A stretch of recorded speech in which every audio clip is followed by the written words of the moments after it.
आशा करता हूँ आप सब बहुत अच्छे होंगे और मैं हूँ पंकज। स्वागत है आपका फोकस विद में। देखिए, हमारी इंडियन पॉलिटी की क्लास कॉन्टिन्यूअस है। आप सभी ज्वाइन हो जाइए। जितने ज़्यादा स्टूडेंट्स होंगे उतना ही आपको प्रॉफिट मिलेगा यहाँ पे, ठीक है। ज़्यादा से ज़्यादा हम आपके लिए मेहनत करेंगे, चाहे आपकी टेस्ट सीरीज़ हो, चाहे आपके एमसीक्यूज़ हो, फिर आपके लिए आपके ऑनलाइन मॉक टेस्ट या फिर आपकी फ्री पीडीएफ्स जो भी होगी वो आपको जल्दी ही प्रोवाइड कर दी जाएंगी।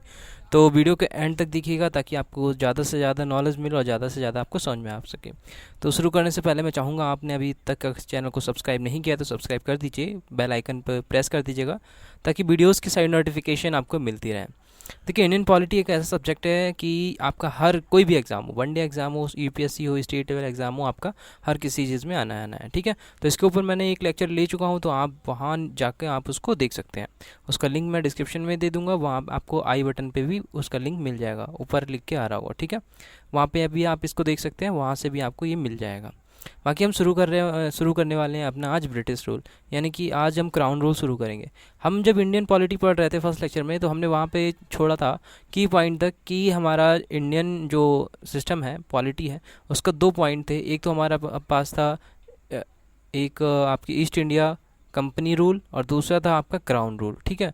तो ईस्ट इंडिया कंपनी रूल के बारे में हमने पढ़ लिया था, अब हम क्राउन रूल के बारे में आज पढ़ेंगे। तो कंपनी रूल के बारे में हमने जो देखा था, कंपनी रूल 1773 से लेकर 1858 के बीच में, ठीक है। बाकी आज जो हमारा सब्जेक्ट सिलेबस रहेगा वो हमारे पास रहेगा, आपके पास क्राउन रूल रहेगा, ठीक है। मैंने इसको याद करने की आपकी बहुत अच्छी ट्रिक बताई थी, जिसमें आप इजी से इसे याद कर सकते हैं कि कैसे आपको कोई भी चीज़ देखनी है। ये आपका क्राउन रूल है। क्राउन रूल में आपको कैसे क्या चीज़ बनानी है और कहाँ पे की आपके की पॉइंट्स क्या क्या होंगे, आपको कहाँ पे ध्यान देना है, क्या चीज़ आपको छोड़नी है, वो मेन पॉइंट है आपका कि क्या छोड़ना है और क्या पकड़ना है, ठीक है।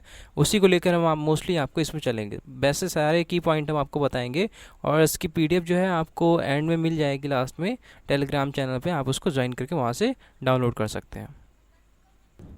तो इस हमने जो क्राउन रूल आपको बताया था, क्राउन रूल जो बताया था, वो हमारा शुरू हो रहा है 1858 से लेकर 1947 तक, ठीक है। वैसे तो क्राउन रूल 1950 तक चला, जब तक कि हमारे पास पूर्ण आज़ादी नहीं हो गई, यानी पूर्ण स्वतंत्रता हमें प्राप्त नहीं हो गई। पूर्ण स्वतंत्रता का मीन्स होता है जब हमें हम सॉवरन, एक जो हमारा वर्ड है सॉवरनिटी, तो जो सॉवरनिटी हमारे वर्ड ऐड हुआ प्रीएम्बल में या कॉन्स्टिट्यूशन में, तभी हमें पूर्ण आज़ादी मिलना आप कह सकते हैं। क्योंकि 1947 में हम आज़ाद तो हो गए थे, लेकिन हमारे पास कोई भी एक नियम का एक किताब नहीं थी जिसे हम कॉन्स्टिट्यूशन कहते हैं, यानी कि हमारे पास कोई प्रॉपर कॉन्स्टिट्यूशन नहीं था जिसकी बदौलत हम ये कह सकें कि हमारे यहाँ क्या लागू होगा और क्या लागू नहीं होगा, ठीक है। इसी कॉन्स्टिट्यूशन के हिसाब से आपको ये वर्ड दिया गया सॉवरन। सॉवरन का मतलब है आपका पूर्ण नियंत्रण अपने आप में लेना, ठीक है, यानी कि कोई भी आप पे अब अधिकारी नहीं है। तो इसका मतलब है जब हमारे पास कॉन्स्टिट्यूशन आया तभी हम अपने आप को पूर्ण आज़ाद मान सकते थे।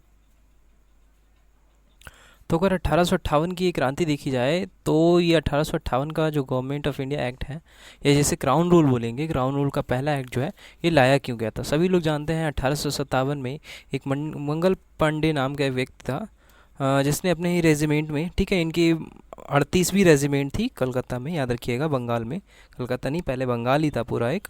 तो 38वीं रेजिडेंट का एक सिपाही था जिसका नाम मंगल पांडे था। इसने क्या किया था, विद्रोह कर दिया था। कि ऐसा माना जाता है कि उस समय के जो कारतूस आते थे, उन कारतूसों में सूअर और गाय का मांस लगा होता था, जिसको पहले मुंह से बारूद तोड़नी पड़ती थी, क्योंकि जो सूअर और मांस की चर्बी होती थी वो बारूद को बचाए रखती थी, यानी कि उसको नमी को बनाए रखने के लिए वो मांस लगाया जाता था। अब उस चर्बी को मुंह से काट के वो बारूद निकालनी पड़ती थी, फिर उसको गोलियों बंदूकों में भरना पड़ता था। इसके विरोध में मंगल पांडे ने आवाज़ उठाई और उनको पकड़ के जेल में बंद कर दिया गया। और फिर उसके बाद उसी टाइम पर जब उन्हें पकड़ा जा रहा था, तो उन्होंने अपने ही कमांडर की गोली मार के हत्या कर दी थी। फिर इसको देखते हुए कहीं ना कहीं पूरे पहले से ही, ठीक है, ये सिर्फ एक की पॉइंट बन गया। जैसे तेल का काम किया इसने, एक खौलते मतलब आग लगी है, उसमें घी का काम कर दिया इसने। बाकी आग तो पहले से ही लगी हुई थी, कि यानी आज़ादी की मांग तो पहले से ही शुरू हो रही थी।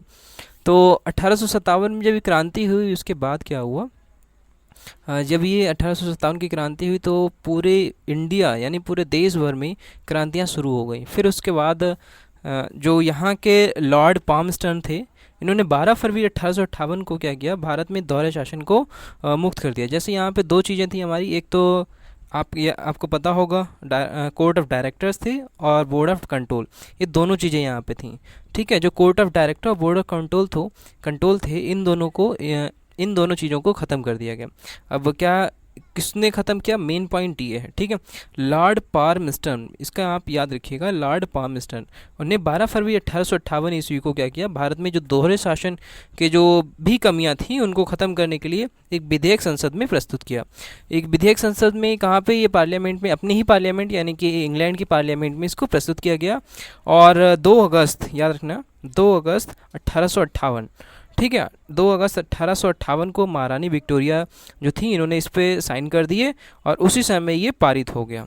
और इसीलिए इसको बोला जाता है government of India act of 1858। इसको हिंदी में बोला जाएगा भारत शासन अधिनियम 1858। ठीक है, और यहाँ के जो प्रधानमंत्री थे, यानी इंग्लैंड के उस प्रधानमंत्री डर्बी, लॉर्ड डर्बी, लॉर्ड बोलें आप ना बोलें वो अलग बात है, लेकिन डर्बी आपको वर्ड याद रखना है।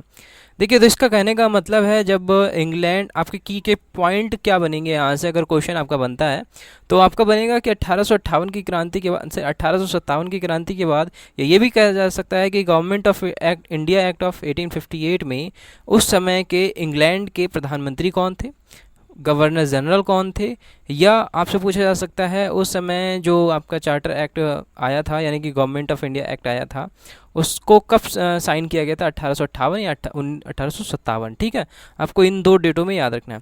57 में क्रांति हुई, जरूर हुई थी, लेकिन उसको दबाते दबाते 1858 शुरू हो गया था।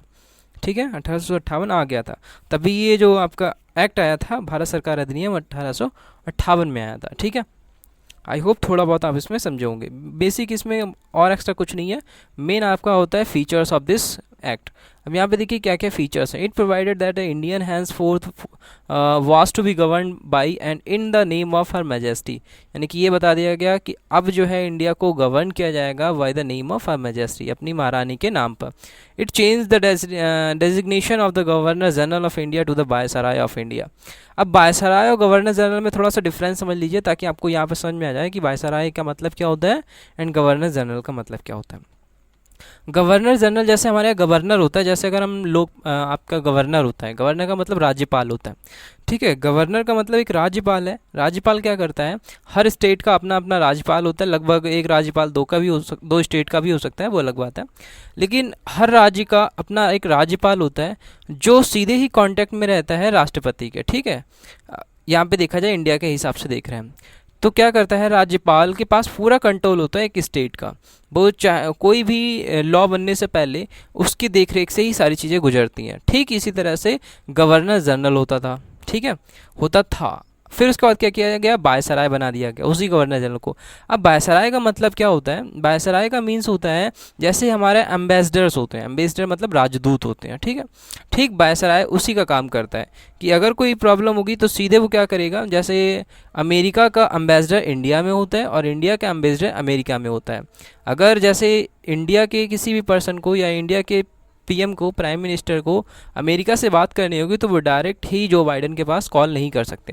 वो किसे कॉल करेंगे या किसे इन्फॉर्म करेंगे, अपने ही एम्बेसडर को, जो प्रधानमंत्री ने अमेरिका में एक अपना आदमी बैठा के रखा है, मतलब एम्बेसडर बैठा के रखा है। ठीक है, उससे आप कॉल करेंगे तब वो आपको इन्फॉर्मेशन जो बाइडन तक पहुँचाएगा। ठीक है, इस तरह से ये आपकी मैजेस्टी चलती है और इसी सिस्टम को वायसराय कहते हैं। आपकी मैंने आसान भाषा में समझाने की कोशिश की है। तो वायसराय और जो गवर्नर जनरल ऑफ इंडिया आप समझ गए होंगे। तो गवर्नर ऑफ जनरल इंडिया जो था उसको वायसराय बना दिया गया। ठीक है, he was the directive representative of British crown in India, यानी कि वो ही क्या होगा, ब्रिटिश क्राउन का जो भी रूल और लॉ होगा उसी का रिप्रेजेंटेटिव बना दिया गया इंडिया के अंदर। ठीक है, और ऐसा करने वाला, ठीक है, याद रखना, आपका लॉर्ड कैनिन दस become the first viceroy of India. आपसे क्वेश्चन पूछा जाता है वनडे एग्जाम्स में। फर्स्ट, यहाँ पे देखिए, फर्स्ट, अब मैं इसे हाईलाइट कर रहा हूँ, फर्स्ट आपका जो वायसराय इंडिया का है वो कौन है, आपका याद रखना है लॉर्ड कैनिन। ठीक है, it ended the system of double government by abolishing the board of control and court of directors. यहाँ पे देखिए दो सिस्टम बोला जा रहा है, डबल गवर्नमेंट सिस्टम में। ऐसा क्या मतलब है डबल गवर्नमेंट सिस्टम? तो इसको अगर ध्यान से समझें तो हमें समझ में आता है कि डबल गवर्नमेंट सिस्टम का मतलब है कि उस समय दो बोर्ड होते थे। एक तो बोर्ड होता था बोर्ड ऑफ कंट्रोल और एक होता था कोर्ट ऑफ डायरेक्टर्स।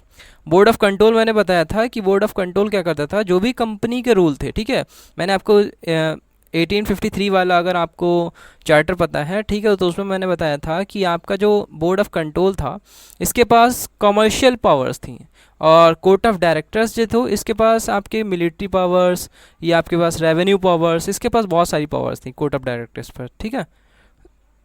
तो इस तरह से क्या होता था, बोर्ड ऑफ कंट्रोल और बोर्ड ऑफ डायरेक्टर्स या कोर्ट ऑफ डायरेक्टर, इन दोनों को ख़त्म कर दिया गया और ऐसे कह सकते हैं दोनों को एक ही बना दिया गया जो अंडर कंट्रोल होगा वायसराय के। बस आपको ये पॉइंट आपको याद रखना है, ठीक है।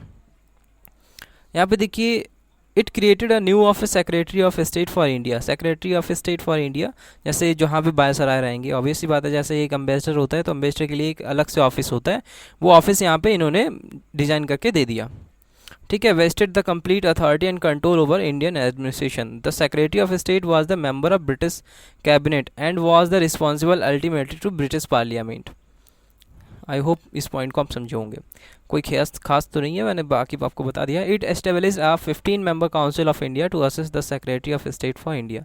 यहाँ पे पॉइंट है कि जब वो काउंसिल बनाई गई, ठीक है, जब ये दोनों काउंसिल्स ख़त्म कर दी गई, यानी बोर्ड ऑफ कंट्रोल और कोर्ट ऑफ डायरेक्टर्स, तब क्या बना दिया गया, सीधे ही एक 15 मेंबर्स की काउंसिल बना दी गई। उसमें क्या हुआ, secretary of state for India, India के लिए 15 मेंबर की एक काउंसिल बनाई गई, ठीक है। The council was an advisory body, होगी, केवल एडवाइस दे सकती है। The secretary of state was made the chairman of the council, और जो सेक्रेटरी ऑफ स्टेट होंगे वो क्या होंगे, चेयरमैन होंगे इस काउंसिल के। It constituted the secretary of state in council as body corporated capable of suing and being sued in India and England, ठीक है। यहाँ पे कोई अगर प्रॉब्लम हो तो आप बताते चलिएगा, ठीक है हमें। तो आई होप आपको इसमें समझ में आया होगा। अब यहाँ पे देखिए जो 15 मेंबर की काउंसिल है, इसमें अगर मैं ध्यान से समझाऊँ आपको तो इसमें जो 8 सदस्यों की नियुक्ति होगी, ठीक है, वो ब्रिटेन के क्राउन से होगी, यानी कि ब्रिटेन के लोगों के द्वारा होगी। ब्रिटेन के जो क्राउन है, यानी कि ब्रिटेन के जो वहाँ पे नेता लोग हैं, लीडर हैं, वो लोग उसमें से आएंगे, 8 लोग, ठीक है। इनकी अगर जैसे देखिए यूपीएससी क्या करता है, क्वेश्चन तो यही पूछेगा, 15 मेंबर की काउंसिल है, ठीक है, क्वेश्चन वो अंदर से दे देगा, थोड़ा अंदर घुस जाएगा, पूछ लेगा कि जो 15 मेंबर की काउंसिल है इनमें 10 मेंबर या 15 मेंबर सीधे ब्रिटिश से आएंगे। तो ऐसा नहीं था, 8 मेंबर्स जो थे, यानी 8 सदस्यों की जो नियुक्ति है ब्रिटिश के क्राउन से होगी, और बाकी बचे हुए 7 सदस्य, ये क्या होगा, कंपनी के जो डायरेक्टर थे, यानी कि कोर्ट ऑफ डायरेक्टर्स, इनसे ली जाएगी। तो जो अभी हमने देखा आपके जो बोर्ड थे, यानी कि बोर्ड ऑफ कंट्रोल और कोर्ट ऑफ डायरेक्टर, इन दोनों को ख़त्म करके जो बनाया गया, वो बना दिया गया, एक काउंसिल बना दी गई 15 मेंबर्स की। उसमें से 8 जो होंगे सीधे ब्रिटिश से आएंगे, जो बोर्ड ऑफ कंट्रोल थे, ठीक है।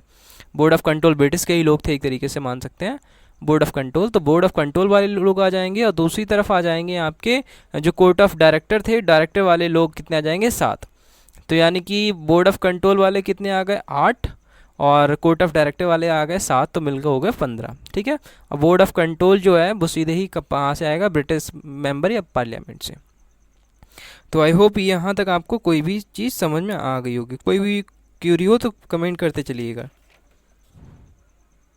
कि इसमें कुछ और की पॉइंट है, आप उन्हें समझ लीजिए। जैसे यहाँ पे जो गवर्नर जनरल जिसको वायसराय बना दिया गया, ठीक है, भारत के जो सचिव होंगे, यानी कि काउंसिल सेक्रेटरी ऑफ इंडिया जो है, ठीक है, जो अभी बनेंगे सेक्रेटरी ऑफ इंडिया बनाए गए, उनकी आज्ञा के अनुसार ही काम करेंगे।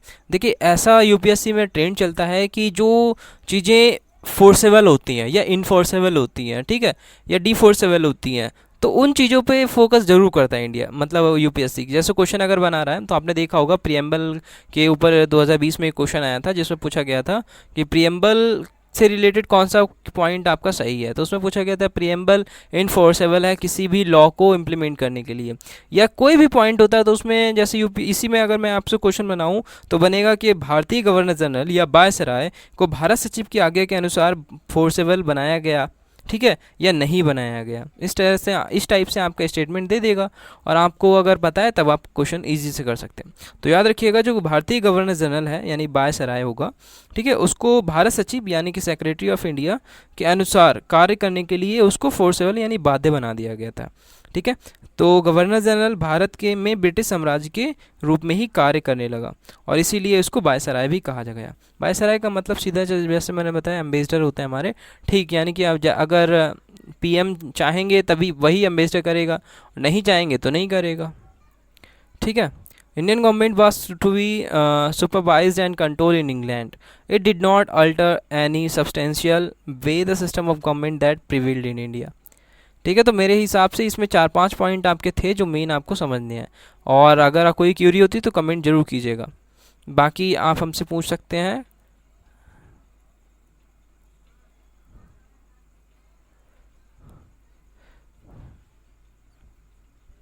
यहाँ पे देखिए इंडियन काउंसिल एक्ट ऑफ 1861। अब नेक्स्ट हमारे पास इंडियन काउंसिल एक्ट ऑफ 1861। अगर हम इसको देखें तो जब रिवोल्ट हमारा लगभग ख़त्म हो गया था, उसको दबाया जा चुका था, उसके बाद हमारा 1858 आया, उसके बाद 1861, यानी कि कुछ कमियां थी जो 1858 में थी, उनको लगभग अल्टर करने के लिए यहाँ पे 1861 आया।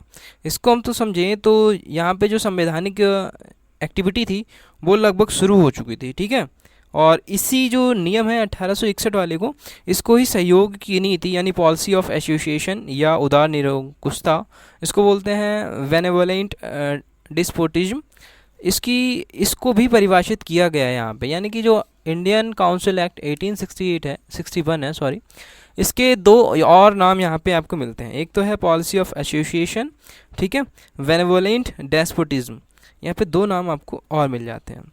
अब इसमें क्या क्या पॉइंट है, की पॉइंट है, वो यहाँ पे आप देख लीजिए। देखिए ब्रिटिश पार्लियामेंट इन 1861, 1892, 1909, इसमें क्या था, ये सारे आपस में कोरिलेटेड है। The Indian council act of 1861 is an important landmark in the constitutional and political history of India. यहाँ से ही यानी कि संविधान की मांग जो शुरुआत हुई, लगभग आप मान सकते हैं यहाँ से संवैधानिक शुरुआत हो चुकी थी, यानी कि कॉन्स्टिट्यूशन एंड पॉलिटिकल हिस्ट्री यहाँ से आपकी मेन शुरू हो गई। अब कैसे मेन शुरू हुई, तो यहाँ पे देखिए क्या क्या आपके feature. It made a beginning of the representative institutions by associating Indian with the law making process. तो इसका मतलब है यहाँ पे मोस्टली जो भी आपके इंस्टीट्यूशंस थे, ठीक है, जो बॉडीज़ यहाँ पे बनाई जा रही थी बाय द इंग्लैंड या ब्रिटिश क्राउन, तो उसमें इंडिया के जो लोग थे यानी इंडियंस को यहाँ पे काम करने के लिए, आगे बढ़ने के लिए यहाँ पे उनकी कोशिश की जाने लगी, यानी कि वो भी इसमें हिस्सा लेने लगे। It thus provided that the viceroy should nominate some Indians as non official member of his expanded council, यानी जो उसकी काउंसिल थी 15 मेंबर्स की, उसमें क्या करने लगे, कुछ नॉन ऑफिशियल मेंबर्स को भी ऐड करने लगे जो कि इंडियंस थे। ठीक है, और लॉर्ड कैनिन, अभी आप याद रखिए लॉर्ड कैनिन ही हमारे वायसराय हैं। ठीक है, first viceroy of India was lord Canning. तो lord Canning and then viceroy nominated 3 Indians to his legislative council, the raja of Banaras and maharaja of Patiala and Shri Dinkar Rao. तो ऐसा मान सकते हैं कि पहले जो हमारे वायसराय थे लॉर्ड कैनिन, उन्होंने 3 लोगों को यहाँ पे नॉन ऑफिशियल मेंबर्स के तहत यहाँ पे एंट्री दी थी। वो कौन थे, बनारस के राजा, महाराजा पटियाला के महाराज और सर दिनकर राव। ठीक है, ये 3 आपको नाम याद रखने, आपके जो भी अगर क्वेश्चन यहाँ से बनता है तो इन्हीं 3 नामों से बनेगा। दूसरा पॉइंट है, it initiated the process of the decentralisation by restoring the legislative power to the Bombay and Madras presidencies. इसका मतलब था कि यहाँ पे जो पावर्स छीनी गई थी, ठीक है, बॉम्बे और मद्रास और यहाँ पे आपका उड़ीसा से, तो वो पावर्स अब वापस देने का काम टाइम आ गया था। वापस कैसे दे रहे थे, जैसे अभी मैंने बताया हमारे इंडिया के सिस्टम में अभी क्या चल रहा है, एक हमारे पास ब्रांड एम्बेसडर होता है, ठीक है, एक एम्बेसडर होता है जो कि 2 कंट्रीज़ के बीच में क्या करता है, रिलेशन करता है। ठीक इसी तरह से क्या होता है हमारे यहाँ, क्या होता है, एक जनरल होता है, सॉरी गवर्नर होता है। गवर्नर क्या करता है, एक स्टेट को कंट्रोल करता है। ठीक उसी सिस्टम में क्या कर दिया इन्होंने, बॉम्बे हो गया, मद्रास हो गया या उड़ीसा हो गया, बंगाल हो गया, इसमें क्या किया इन्होंने, अब जो भी आपकी रेजिडेंसीज थी या प्रोविंसेस थे, उनके अलग अलग गवर्नर बनाना शुरू कर दिया। ठीक है, आप इसको समझ लीजिएगा। और यानी कि उस समय वायसराय के पास ये पावर आ गई कि वो अपनी अलग अलग प्रोविंसेस के लिए कोई भी वायसराय, कोई भी गवर्नर जनरल नियुक्त कर सकते थे। It thus reversed the centralization tendency and started the Regulating Act of 1773 and reached its climax under the Charter Act of 1833। वो सिर्फ रिलेशन बता रहे हैं, आपको मेन क्या समझना है जो मैंने आपको बताया है कि फिर से क्या हुआ, हर स्टेट का जो भी अंडर कंट्रोल था इंग्लैंड के, उस पर गवर्नर नियुक्त किए जाने लगे। ठीक है, एक अम्बेसडर तो तैयार हो गया, वो तो करेगा ही, लेकिन और उनकी हेल्प करने के लिए एक काउंसिल बनाई गई थी, वो भी है। और छोटे छोटे जो आपके प्रोविंसेस थे, यानी कि सभी प्रोविंसेस में गवर्नर बनाने शुरू कर दिए गए। ठीक है, थर्ड पॉइंट है देखिए, it is also provide for the establishment of new legislative councils for Bengal, north west provinces, Punjab, which was establish in 1862, 1886, 1897 respectively. देखो, अगर देखा जाए तो जो भी प्रोविंसेस बची हुई थी, जैसे पंजाब की या बंगाल की या नॉर्थ वेस्टर्न प्रोविंसेस थी, उनमें अलग अलग काउंसिल्स, लेजिस्लेटिव काउंसिल्स बना दी गई। ठीक है, जैसे हमारे यहाँ सीएम की काउंसिल्स होती हैं, लेजिस्लेटिव काउंसिल, ठीक उसी तरह से यहाँ पे भी काउंसिल्स बना दी गई। तो बंगाल की देखी जाए तो 1862 में पहले ही बन गई, 1886 में आपकी नॉर्थ वेस्टर्न प्रोविंसेस की बन गई, और 1897 में आपकी पंजाब की। तो ये तीन हैं आपके। हो सकता है यहाँ से आपका क्वेश्चन पूछा जाए, आपकी डेट हो सकती है या आपकी चेंज की जाए। ठीक है, चौथा पॉइंट है, it empowered the viceroy to make the rule and order for more convenient transaction of business in the councils. और जो भी वायसराय यहाँ पे ऑर्डर देंगे उसको मोर कन्वीनियंस बनाया जाए ट्रांजैक्शंस में या बिजनेस काउंसिल्स में। ठीक है, it also gave a recognition to the portfolio system introduce by lord Canning in 1859। एक पोर्टफोलियो सिस्टम भी यहाँ पे आपका लाया गया। की पॉइंट समझिए, बाकी आपका जो मेन होगा मैं आपको जरूर बताऊंगा। Under this member of viceroy council was made in charge of one और मोर department of the government as was authorized to issue final order on behalf of the council on matters of his department। यानी जो भी उनके department होंगे उनमें viceroy की councils जितने चाहें, ठीक है, अपना जो भी अपने बिल बनाया है, लॉ बनाया है, उसको पास करने के लिए जितने चाहें डिपार्टमेंट वो तैयार कर सकते थे, या जैसा वो चाहेंगे कि डिपार्टमेंट, कौन सा डिपार्टमेंट किसको मिलना चाहिए, या कौन से डिपार्टमेंट में क्या चीज़ें होनी चाहिए, किस डिपार्टमेंट को, जैसे हमारे यहाँ पे जल शक्ति मंत्रालय एक नया डिपार्टमेंट बना था, ठीक इसी तरह से नए नए डिपार्टमेंट बनाने के लिए इनको परमिशन मिल गई थी। ठीक है, तो मेरे हिसाब से इसमें भी आपको कोई इशू नहीं होना चाहिए। नेक्स्ट हमारे पास है इंडियन काउंसिल एक्ट ऑफ 1892। तो इसके बारे में देखें तो इसमें क्या था, 1857 में जो क्रांति हुई थी, इसमें उससे पहले हमने देखा था, इसमें जो हमारे पास शिक्षा थी, एजुकेशन थी, और जो यहाँ पे पीसीएस की जो भर्ती थी, यानी कि जो हमारे पास इंडियन एक भर्ती थी, जैसे यूपीएससी की भर्ती होती है, इसमें मैंने आपको बताया था 1833 में वो आई थी। उसमें क्या बताया गया था कि जो भी हमारे गवर्नमेंट के पद होते हैं, ठीक, हमारे नहीं, उस समय के जो 1833 में, यानी अंग्रेज़ों के जो ईस्ट इंडिया कंपनी थी और बोर्ड ऑफ कंट्रोल के जो भी अंडर गवर्नमेंट के पद थे, उन पे भर्ती की जाएगी इंडियंस की, लेकिन वो सिस्टम को बंद कर दिया गया था उसी टाइम पे। ठीक है, उसको लागू नहीं किया गया था। अब उस सिस्टम को फिर से यहाँ पे लागू करने की कोशिश की जाएगी। देखिएगा, तो क्या हुआ, 1885 में जो कांग्रेस की स्थापना हुई, आपको पता होगा। ठीक है, 1885 में कांग्रेस की स्थापना हो चुकी है। देखिए, हम 92 पढ़ रहे हैं, इसका मतलब है 86, 88 और आपका 91 ये एक्ट आपके आ चुके हैं, और उससे पहले हमारी 1885 में क्या हो गई, कांग्रेस की स्थापना हो गई है। ठीक है, आपको पता होगा, आपको कांग्रेस की स्थापना के मेन श्रेय, यानी कि मेन भागीदार, या बोल सकते हैं कि सबसे ज़्यादा फोर्सेबल या मेन श्रेय किसको जाता है कांग्रेस की स्थापना को लेकर, आप हमें कमेंट करेंगे। कमेंट करिए, देखते हैं आप लोगों के पास कितनी नॉलेज है। ठीक है, बेसिक तो बहुत इजी क्वेश्चन है, वनडे एग्जाम में काफ़ी बार पूछा गया है ये एग्ज़ाम। अब इसमें की पॉइंट क्या क्या है आप वो देखिए। ठीक है, डायरेक्ट इसमें की पॉइंट है, तो इसका मतलब था इसमें जो it increase the number of additional यानी non official member in the central and provincial legislative council but nominated the official majority in them. इसका मतलब जो भी यहाँ पे लेजिस्लेटिव काउंसिल में जो भी नॉन ऑफिशियल मेंबर थे, नॉन ऑफिशियल मेंबर का मतलब इंडियंस, उनकी संख्या बढ़ा दी गई। ठीक है। और उनकी संख्या कितनी कर दी गई, याद रखिएगा, इसमें कम से कम 10 और अधिक से अधिक 16 कर दी गई। ठीक है। और कम से कम इसमें 10 जो सदस्य होंगे वो नॉन ऑफिशियल होंगे। आपको पॉइंट याद रखना है कि कितने ऑफिशियल नंबर्स हो सकते हैं, 10 ऑफिशियल नंबर्स हो सकते हैं। कितने, आपके 10। ठीक है, 10 ऑफिशियल नंबर्स यहाँ पे हो सकते हैं। कम से कम, ज़्यादा से ज़्यादा कितने हो सकते हैं आपके, ज़्यादा से ज़्यादा हो सकते हैं 16। ठीक है, आपको ये याद रखना है। 10 कम से कम होंगे और ये माइनस और ये आपका प्लस, यानी कि कम से कम 10 और ज़्यादा से ज़्यादा आपका 16।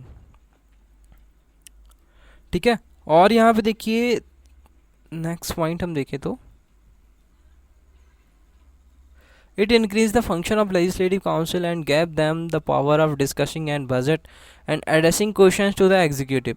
अब देखिए जो भी लेजिस्लेटिव काउंसिल्स थी उनको क्या किया, जो भी यहाँ पे बजट सिस्टम पेश किया गया, उस बजट सिस्टम पे क्वेश्चनिंग करना, एड्रेसिंग करना या उस पर बहस करना, इस पर भी अलाउ कर दिया गया लेजिस्लेटिव काउंसिल्स को। या अनऑफिशियल मेंबर्स यानी नॉन ऑफिशियल मेंबर्स थे, इन पर बहस कर सकते थे पर वोट नहीं डाल सकते थे। ठीक है, ये आपको पॉइंट याद रखना है। ये पॉइंट पूछा जाता है कि जो भी उस समय के नॉन ऑफिशियल मेंबर्स थे वो क्या वोट कर सकते थे या नहीं कर सकते। तो आपको याद रखना है वोट नहीं कर सकते थे, बाकी बहस कर सकते थे। थर्ड पॉइंट है, it provided for a nomination of some non official members of the. अब देखिए यहाँ पे इन्होंने बताया कि कुछ नॉन ऑफिशियल मेंबर होंगे, वो कहाँ से आएंगे। ठीक है, अगर central legislative council by viceroy on the recommendation of provinces legislative council and Bengal chamber of provinces. देखिए जो भी आपके मेनली नॉन ऑफिशियल मेंबर आएंगे वो वायसराय ही उनको रिकमेंड करेगा। ठीक है, उनको रिकमेंड करने की प्रोसेस कहाँ से शुरू होगी, वायसराय से, यानी कि नीचे शुरू होगी लेकिन उसको फाइनलाइज करेगा वायसराय। वायसराय के बाद ही आप नॉन ऑफिशियल मेंबर बन सकते थे। वायसराय अब कहाँ रहता है, बंगाल में, आपको पता है। तो मोस्टली जो भी नॉन ऑफिशियल मेंबर्स होंगे वो कहाँ से आएंगे, बंगाल से। बी पॉइंट इसमें लिखा हुआ है that of provinces legislative councils bye the governor on the recommendation of district board, municipalities, university, trade association, zamindars and chambers. उसके बाद आएंगे गवर्नर की जो भी रिकमेंडेशंस होंगी। उसके बाद पहले तो वायसराय ने जो भी चुन लिए बचे हुए क्या करेंगे, गवर्नर जो भी जिसे रिकमेंड करेगा। ठीक है, वो कहाँ आ सकते हैं, डिस्ट्रिक्ट बोर्ड से आ सकते हैं, म्यूनिसिपैलिटी से आ सकते हैं, यूनिवर्सिटी से हो सकता है, या ट्रेड एसोसिएशन या जमींदार या कोई चैम्बर भी हो सकता है, चैम्बर मेंबर। ठीक है, ये सारी चीज़ें के हो सकते थे कोई भी नॉन ऑफिशियल मेंबर बनने के लिए। अब यहाँ पे देखिए the act made a limited and indirect provinces for the use of election in filling up some of the non official seats both in central and provinces legislative council. यहाँ पे देखिए बहुत इंपॉर्टेंट पॉइंट लिखा हुआ है, the act made a limited and indirect provinces. यहाँ पे limited सीटें ही थी, मैंने बताया था कम से कम 10 और ज़्यादा से ज़्यादा 16 सीटें नॉन ऑफिशियल मेंबर्स के लिए बना दी गई थी, और वो दोनों ही जगह थी, चाहे वो आपके सेंट्रल में हो या प्रोविंशियल लेजिस्लेटिव में हो। ठीक है, और word election was however not use in this act. यहाँ पे इलेक्शन का कोई वर्ड यूज़ नहीं किया गया। ठीक है, इसी तरह के क्वेश्चन आपके यूपीएससी पूछता है कि इलेक्शन उस समय चालू था या नहीं था। उस समय के इलेक्शन में लेजिस्लेटिव काउंसिल्स में कितने मेंबर्स होते। अब उस समय इलेक्शन वर्ड ही यूज़ नहीं होता था, तो इलेक्शन के लिए क्वेश्चन बनेगा कैसे, जिसका मतलब है वो स्टेटमेंट गलत हो जाएगा। ठीक है, तो यही की पॉइंट आपसे यूपीएससी पूछती है, तो इसी टाइप का आपको लेके चलना है। ठीक है, the process was describe as nominated made on the recommendations of the certain bodies. Next हमारे पास है इंडियन काउंसिल एक्ट ऑफ 1909। यहाँ पे आज जो हम आपको बताने वाले हैं लगभग आपको 1919 तक तो बता ही देंगे। ठीक है, बाकी आपके कुछ एक्ट बच जाएंगे जो कि आपके बहुत इंपॉर्टेंट एक्ट होंगे, जैसे आपका 1930, 1927, 1942, 1947, 1946 और 1957 और 1950। ठीक है, ये आपके जितने भी एक्ट होंगे इंपॉर्टेंट एक्ट होंगे, ये आपके नेक्स्ट वीडियो में आएंगे, क्योंकि ये आपका सिर्फ यहाँ तक हम आपको छोड़ेंगे जहाँ तक आपका अभी मेनली ब्रिटिश पावर है, यानी कि ब्रिटिश का राज बहुत ज़ोरों शोरों से। जैसे ही ब्रिटिश की पावर कम होने लगेगी उसका एक नया टॉपिक या नई वीडियो आपको मिल जाएगी, लेकिन वो रूल क्राउन का ही चलेगा। ठीक है, अभी भी तो अगर मैं इसमें देखूँ इंडियन काउंसिल एक्ट ऑफ 1909, तो इसके बारे में क्या है, दिस एक्ट इज़ ना also known as Morley Minto reforms. तो यानी इस एक्ट को हम क्या कर सकते हैं, मार्ले मिंटो रिफॉर्म भी कह सकते थे।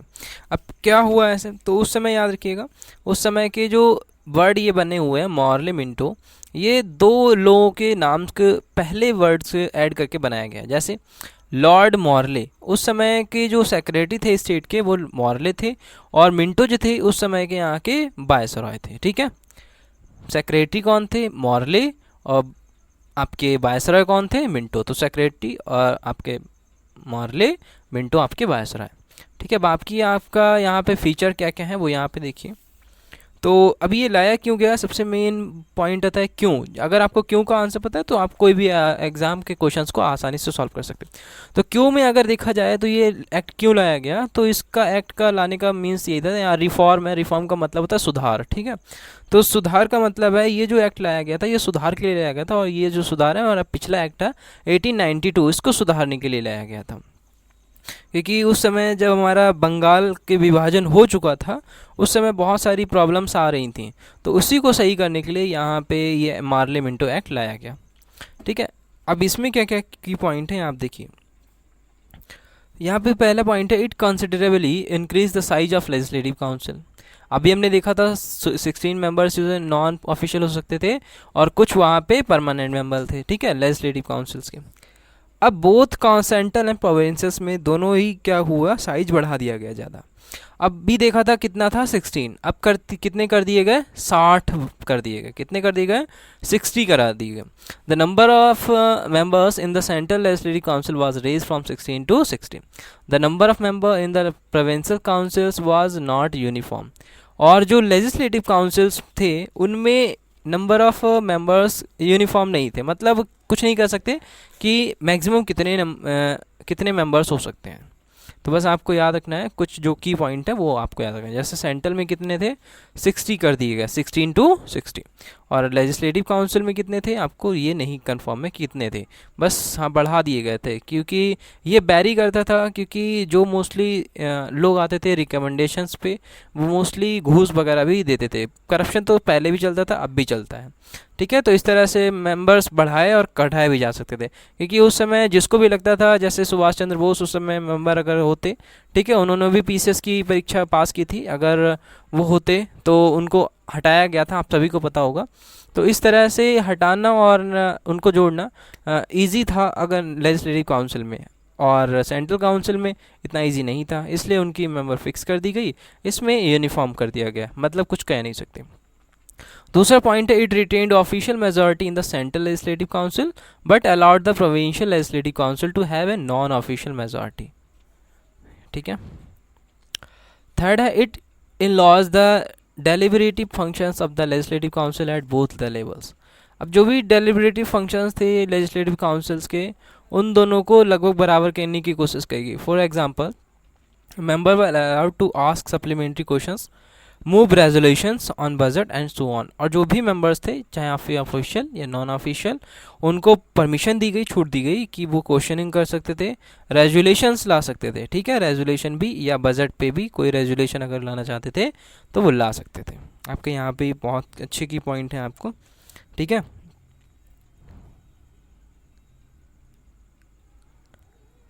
अब चौथा पॉइंट यहाँ पे देखेंगे तो हमें समझ में आ रहा है उस समय क्या होता था। यहाँ पे देखिए, it provided for the first time the association of India with the executive council of the viceroy and governor. जो भी एसोसिएशन होगा वो दो बेस पे ही चलेगा, या वायसराय या गवर्नर पे। Satyendra Prasad Sinha become the first India to join viceroy as executive council. यहाँ पे पॉइंट आपका बन जाएगा, Satyendra Sinha was the first Indian to join the viceroy executive council. ठीक है, he was appointed as the law member. इनको क्या बनाया गया था, लॉ मेंबर बनाया गया था। अगर क्वेश्चन उठेगा तो वो आपका यहाँ से आएगा कि जो सत्येंद्र सिन्हा थे इनको कौन सा मेंबर बनाया गया था, तो ये एक लॉ मेंबर थे। ठीक है, बाकी वायसराय के एग्जीक्यूटिव थे, यहाँ से मेरे हिसाब से क्वेश्चन नहीं आना चाहिए, क्या थे ये आपका आएगा। अगर इसमें देखा जाए तो मुसलमानों के लिए एक अलग मताधार जो मत देने का अधिकार था उसको बना दिया गया। ये व्यवस्था की क्यों गई थी? उस समय सबको पता है कि जोरों शोरों से बंगाल विभाजन को लेकर आंदोलन हो रहे थे।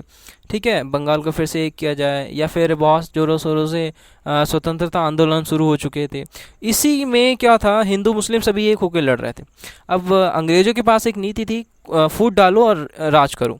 इस नीति को उन्होंने अपनाने की कोशिश की। उसमें क्या किया, सीधे सीधे उन्होंने क्या किया, हिंदुओं के लिए अलग मत देने का अधिकार रख दिया और मुसलमान लोगों के लिए अलग मत देने का अधिकार रख दिया, और आपस में भड़काने लगे। जिससे क्या होता था, अब फूट डालो और राज करो की नीति इन्होंने अपनानी शुरू कर दी। ठीक है, और इसी में क्या आपको याद रखना है, इसी में मैंने आपको बता ही दिया है, इसमें आपका बजट में कोई भी क्वेश्चनिंग हो गया, आपका कोई भी रेजोल्यूशन लाना है तो वो भी आपका नॉन परमानेंट मेंबर्स को मिल गया। ठीक है,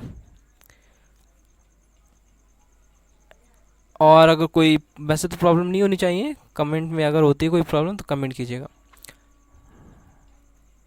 यहाँ पे देखिए, it also provided for the separate representation of presidencies, corporation, chamber of commerce, university and जमींदार।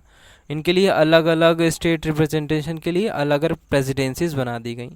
वो तो पहले ही बनाई जा चुकी थी, लेकिन यहाँ पे अलग अलग चीज़ें हैं। और उस ऊपर वाला मैंने बता दिया, मुस्लिम वोटर्स के लिए अलग सेपरेट इलेक्टोरेट बना दिया गया और हिंदुओं के लिए अलग बना दिया गया, ताकि फूट डालने की जो नीति है वो आसानी से की जा सके। और इसी ड्यूरेशन में मिस्टर आगे लगभग आएंगे, लेकिन जो मिस्टर मोहम्मद अली जिन्ना जो हैं वो इसी ड्यूरेशन में उभरने लगे थे। ठीक है,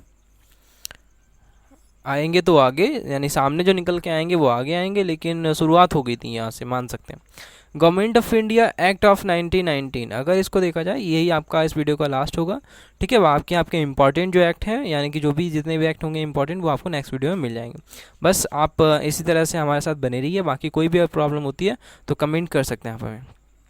government of India act of 1919 important act है, क्योंकि उस समय जब हमारे पास फर्स्ट विश्व युद्ध हमारा हो रहा था, तो गांधी जी ये चाहते थे कि बहुत सारे लोग जो हैं, इंडिया के लोग पार्टिसिपेट करें प्रथम विश्व युद्ध में। ठीक है, याद रखना, गांधी जी प्रथम विश्व युद्ध में इंग्लैंड के खिलाफ नहीं थे। पहली पॉइंट ये आपको याद रखना है, इससे क्वेश्चन पूछा भी जा चुका है। तो जो गांधी जी थे वो इंग्लैंड का साथ देना चाहते थे। वो चाहते थे कि इस बार हम इंग्लैंड का साथ देंगे, यानी फर्स्ट वर्ल्ड वॉर फर्स्ट में, और क्या करेंगे, उनसे डिमांड करेंगे, मांग करेंगे कि अगर हम आपकी हेल्प कर रहे हैं तो आपको भी हमारी हेल्प करनी होगी, और आपको भी यानी कि मोस्टली चीज़ें सही करनी होंगी, और ज़्यादा से ज़्यादा आप हमको छूट देंगे, या आप सीधे से कह सकते हैं आप हमें आज़ादी देंगे। ठीक है, अब क्या हुआ, on August 20, 1917 the British government declared that the first time that is objective was gradual introduction of responsible government in India.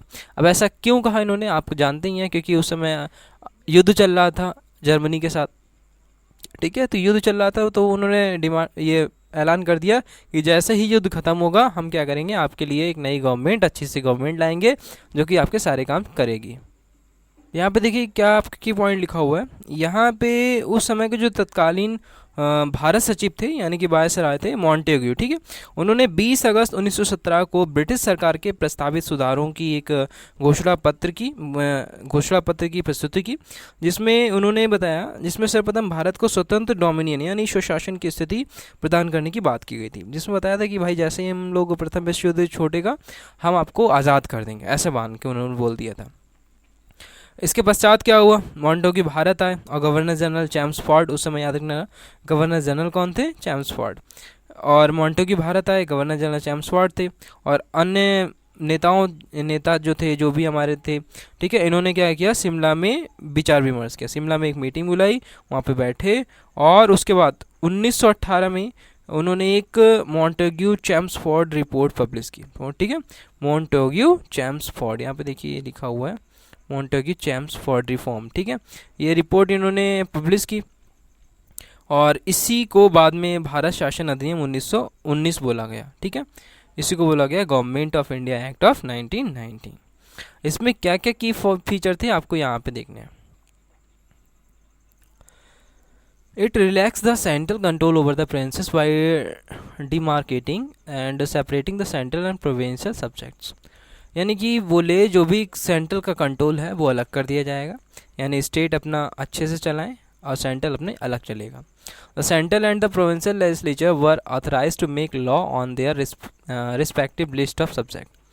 अब जो सेंट्रल या प्रोविंशियल लेजिस्लेटिव, इन दोनों को अपनी अपनी लॉ बनाने की पूरी पूरी आज़ादी मिल गई। जिस तरह से सीएम के पास, जैसे सीएम और पीएम, ठीक इसी तरह से यानी पीएम जो होंगे उनके पास एक लिस्ट है कि वो किन किन चीज़ों पे लॉ बना सकते हैं।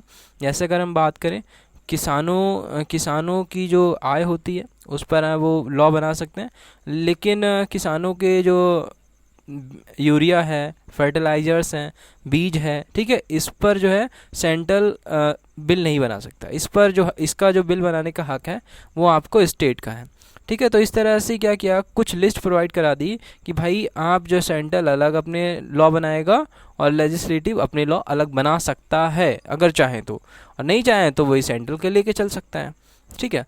However the structure of government continue to be centralise and unitary. लेकिन फिर भी क्या हुआ, बोल तो दिया ऐसा, लेकिन ऐसा हुआ नहीं उस टाइम पे। अभी तो होता है, ठीक है, उस समय ऐसा नहीं हुआ और गवर्नमेंट वही सेंट्रलाइज हो गई, यानी कि गवर्नमेंट वही सेंट्रल के जो लॉ चलते थे वही चलते रहे।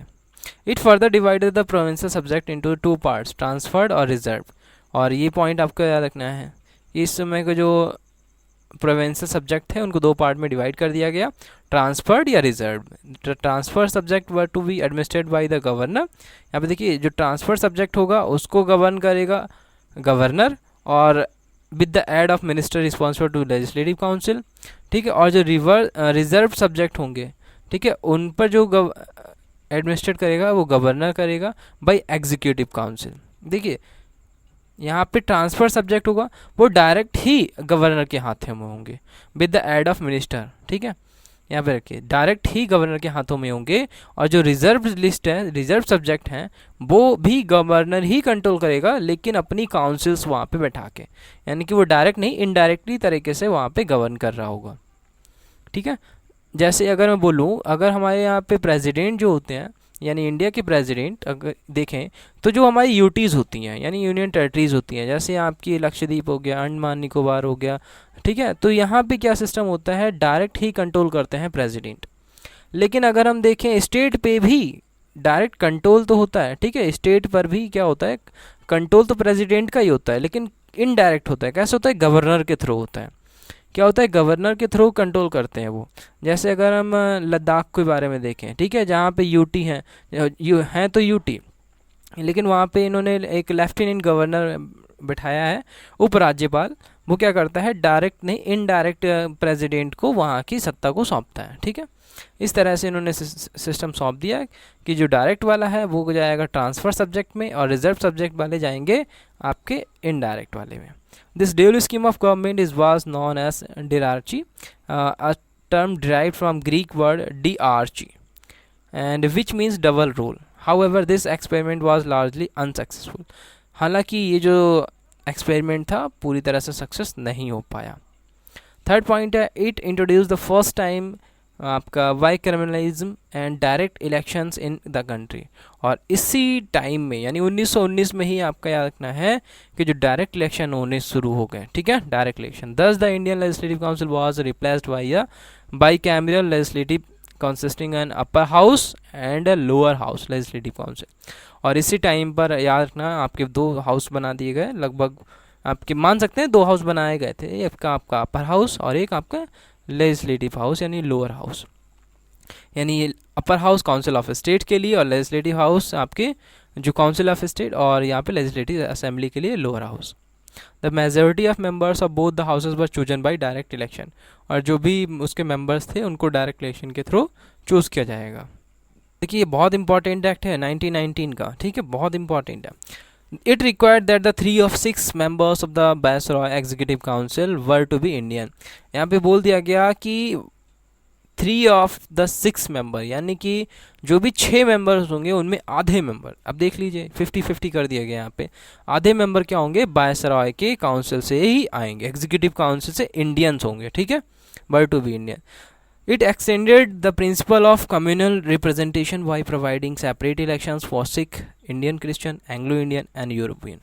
और यहाँ पे जैसे मैंने बताया फुट डालो कूट करो राज करो की नीति अभी भी लागू थी। सिख के लिए अलग इंडियन क्रिश्चियन के लिए अलग, एंग्लो इंडियंस के लिए अलग, यूरोपियंस के लिए अलग वोट डालने की प्रोसेस इन्होंने शुरू कर दी। It granted franchise to a limited number of people on the basis of property, tax and education. और जो भी पीपल्स थे उनको उनके हिसाब से, उनके टैक्स के हिसाब से, उनके प्रॉपर्टी के हिसाब से, इनको एजुकेशन के हिसाब से उनको मेंबरशिप में दी जाने लगी। It created a new office of the high commissioner for India in London. एक हाई कमिश्नर के लिए, एक कमिश्नर या हाई कमिश्नर के लिए एक ऑफिस बनाया गया लंदन में, ठीक है। And transfer to him some of functions hitherto performed by the Secretary of State for India. 8 point है, it provided the establishment of Public Service Commission. Public service commission यानी पीसीएस की जो परीक्षा थी उसको भी यहाँ पे लाया गया, ठीक है। उसके बाद hence central public service commission was set up in 1926 for recruiting civil servant को रिक्रूट करने के लिए यहाँ पे लाया गया। It separated for the first time provincial budget and from the central budget and authorise the provincial legislative to enhance their budgets. और ये वही आपका एक्ट है जिसमें सेंट्रल का बजट और स्टेट का बजट अलग अलग कर दिया गया, ठीक है। ये पॉइंट आपको क्लियर रखना है। It provided for the appointment of statutory commission to inquire into the report on its working after 10 years and coming into the force. बाकी ये कोई पॉइंट नहीं है। बाकी आपको अगर कोई पॉइंट लग रहा है छूटा हुआ तो आप हमें कमेंट बता सकते हैं, उसके बारे में हम ब्रीफ इंट्रोडक्शन दे देंगे। लेकिन यहाँ पे आपको मेरे हिसाब से वही आपको जानना है जो आपके लिए इम्पॉर्टेंट है। और भी अगर कोई आपको क्यूरी है तो आप कमेंट करिएगा, सारी क्यूरी आपकी मोस्टली सॉल्व करने की कोशिश की जाएंगी, ठीक है। और लेक्चर अच्छा लग रहा है तो प्लीज़ लाइक करें और ज़्यादा से ज़्यादा शेयर करें ताकि ज़्यादा से ज़्यादा स्टूडेंट्स इसकी नॉलेज को गेन कर सकें। थैंक यू गाइस, मिलते हैं नेक्स्ट वीडियो में। Happy study.